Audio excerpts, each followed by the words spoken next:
आजच्या ह्या व्हिडिओमध्ये मी तुम्हाला महाशिवरात्री व्रत करण्याची अगदी सर्वात सोपी पद्धत सांगणार आहे। तशीच याबद्दल थोडीशी माहिती पण देणार आहे। महाशिवरात्र हे भगवान शिवाचे व्रत आहे। भगवान शिवरात्रीच्या एका प्रहरी विश्रांती घेतात। त्या प्रहराला म्हणजे शंकराच्या विश्रांती घेण्याच्या काळाला महाशिवरात्र असे म्हणतात। महाशिवरात्र हे व्रत माघ कृष्ण चतुर्दशी या तिथीला करतात। शिवाच्या विश्रांतीच्या वेळी शिव ध्यानावस्थेतून समाधी अवस्थेत जातात। शिवाची समाधी अवस्था म्हणजे शिवाने स्वतःसाठी साधना करण्याचा काळ। त्यामुळे विश्वातील किंवा ब्रह्मांडातील तमोगुण किंवा हलाहल त्यावेळी शिवतत्व स्वीकारत नाही। त्यामुळे ब्रह्मांडामध्ये हलाहलाचे प्रमाण प्रचंड वाढते किंवा वाईट शक्तींचा दाब प्रचंड वाढतो।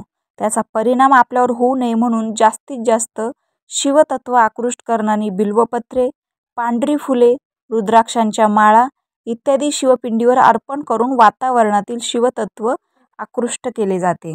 त्यामुळे वाईट शक्तींच्या वाढलेल्या दाबाचा परिणाम म्हणावा तितका जाणवत नाही। महाशिवरात्र या दिवशी शिवतत्व नेहमीपेक्षा 1000 पटीने कार्यरत असते।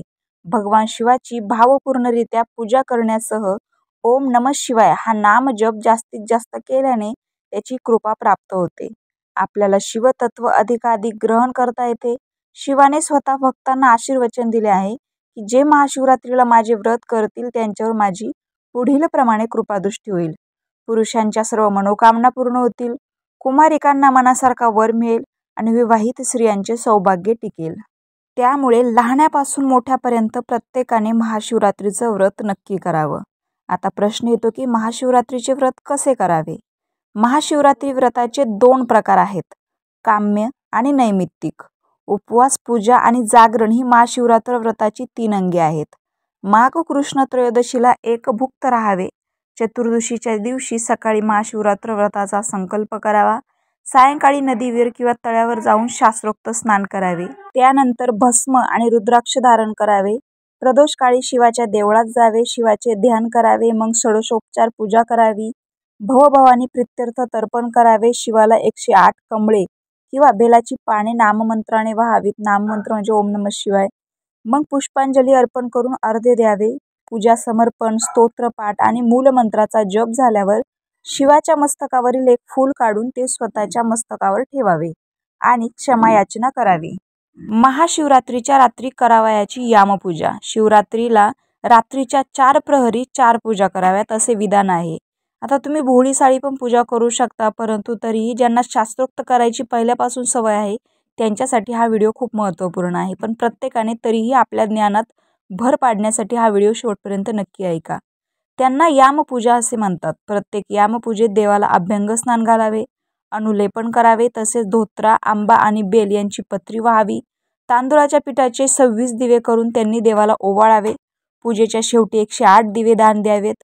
प्रत्येक पूजेतील मंत्र वेगळे असतात। दान देणे म्हणजे दुसऱ्याला देणे नाही, तर घराच्या आसपास सगळीकडे जिथे महत्त्वाचे ठिकाण आहे, गायीच्या ठिकाणी, तुळशीच्या ठिकाणी सगळीकडे 108 दिवे लावावेत। त्यांनी अर्घ्य द्यावे। नृत्य, गीत, कथाश्रवण इत्यादी गोष्टींनी जागरण करावे।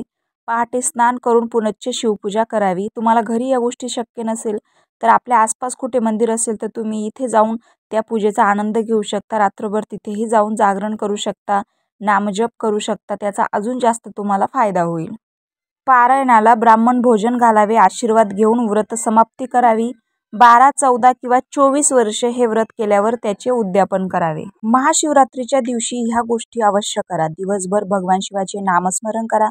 भगवान शिवाच्या मंदिरात जाऊन दर्शन घ्या। शिवपिंडीला दुधाचा अभिषेक करा। शिवपिंडीला हळद कुंकूऐवजी भस्म लावा। शिवपिंडीला पांढऱ्या अक्षता वाहा। शिवपिंडीला शाळुंकेला, निशिगंधा, जाईजुई, मोगरा यासारखी पांढरी फुलं 10 किंवा 10च्या पटीत त्यांचे देठ शिवपिंडीकडे करून वाहा। शिवपिंडीवर बेलाचे पान उघडे वाहा। शिवपिंडीला अर्ध प्रदक्षिणा घाला।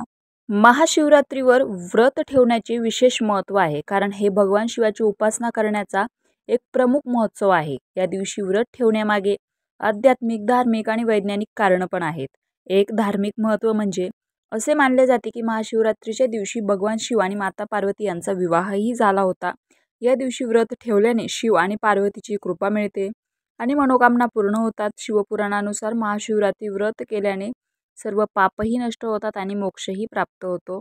दुसरं महत्त्व म्हणजे आध्यात्मिक महत्त्व. महाशिवरात्रीचं व्रत आत्मशुद्धी आणि ध्यानासाठी अत्यंत लाभदायक मानले जाते. उपवास आणि रात्रभर जागरण केल्याने मानसिक शांती आणि आंतरिक ऊर्जा संचारित होते. हा दिवस शिवतत्त्वाच्या ध्यान आणि साधनेसाठी सर्वोत्तम मानला जातो. 3. वैज्ञानिक महत्त्व. उपवास केल्याने शरीराच्या पचनक्रियेला विश्रांती मिळते, ज्यामुळे आरोग्यात सुधारणा होते. महाशिवरात्री दरम्यान ग्रहांची स्थिती विशेष असते, ज्यामुळे ध्यान आणि साधना अधिक प्रभावी होतात. या दिवशी केलेल्या सकारात्मक क्रियांमुळे मानसिक आणि शारीरिक ऊर्जा वाढवण्यास मदत होते.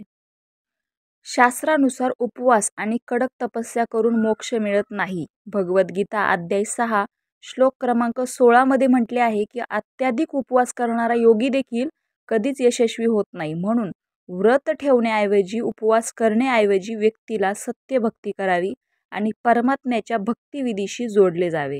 संत रामपालजी महाराज सांगतात की महाशिवरात्रीवर पारंपरिक विधी रिवाज आणि व्रत ठेवण्याऐवजी व्यक्तीला सत्यगुरूंकडून योग्य ज्ञान मिळवून खरी भक्ती करावी. त्यांचा संदेश आहे की फक्त उपवास आणि रात्रभर जागरण करून मोक्ष मिळत नाही, तर पूर्ण गुरुकडून नामदीक्षा घेऊन योग्य साधना केल्यानेच मोक्ष शक्य आहे. संत रामपालजी महाराज सांगतात की खरी भक्ती फक्त एक पूर्ण गुरुकडूनच मिळवता येते. ते भगवद्गीता अध्याय 4 श्लोक 34चा आधार घेत सांगतात की एक तत्वदर्शी संतकडून ज्ञान मिळवल्यानंतरच जीव मोक्ष प्राप्त करू शकतो. रामकृष्ण हरी.